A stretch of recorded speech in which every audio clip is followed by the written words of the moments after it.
Hi Colin, thanks for the footage. Let's take a little look at your setup and your swing in relation to the ball flight you've been experiencing and see if we can't get your game back on track so that you can enjoy the rest of your season.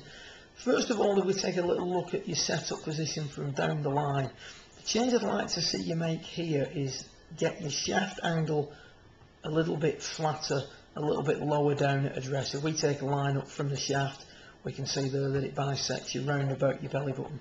If we compare that to what we see here with Dave Toms, we're going to see a shaft angle that is much more through the belt buckle.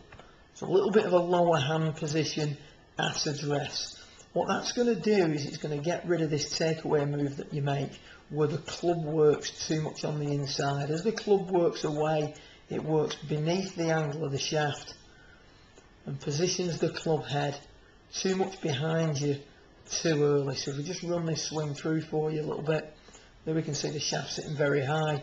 As we take it away, the club works too much behind you, too low to the ground. And at waist level we can see that the club head is behind the hands. What we'd like to see with a little bit of a lower shaft angle at address is a takeaway, as we see here with Dave Toms, where the club works much more up and down the shaft line as it moves away and positions the club halfway back, where the club head is out in front of the hands. So your key thought for the halfway back position is that you want your hands in and your club out, as opposed to what we're seeing here with you is your hands out and your club in behind you. What that's going to lead to is a steepening of your shaft plane during the downswing. If we just run your swing through for you, you're going to see that the shaft sets much steeper halfway down than it did halfway back.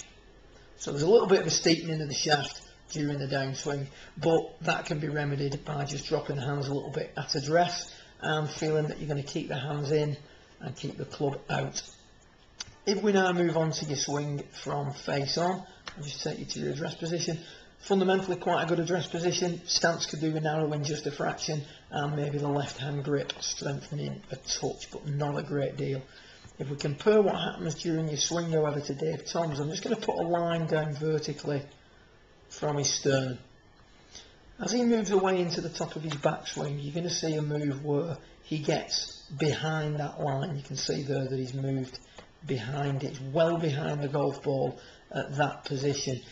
He's now ready to move into his left side during the downswing while staying behind the golf ball, so he can launch the ball up, get a much higher ball flight.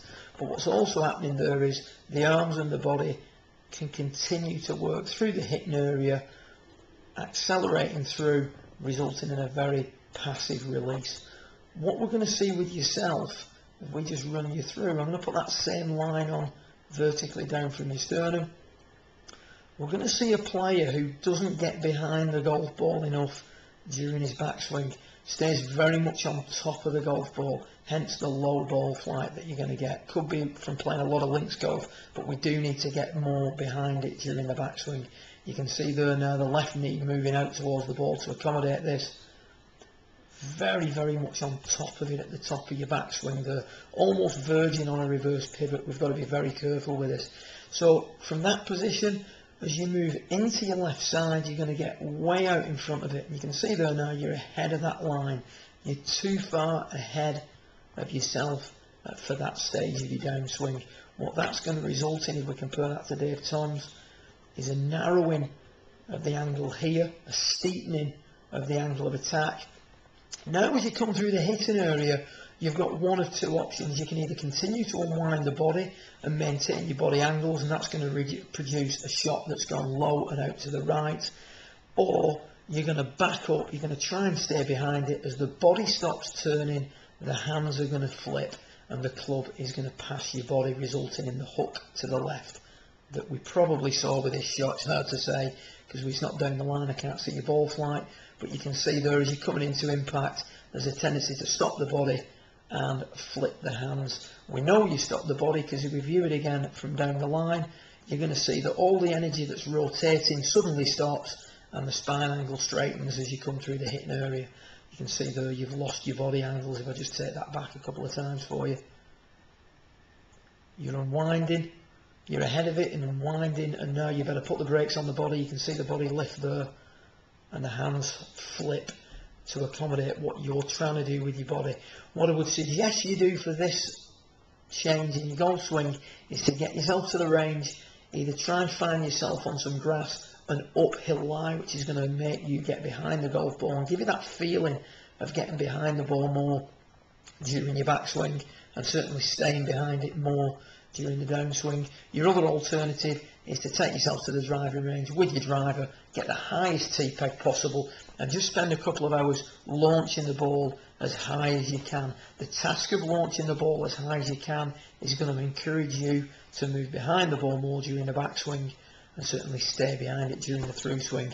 Initially, you're going to see an improvement in the trajectory of your shots. What's long term is going to happen is you're going to have one bad shot. You're not going to be frightened of both sides of the golf course.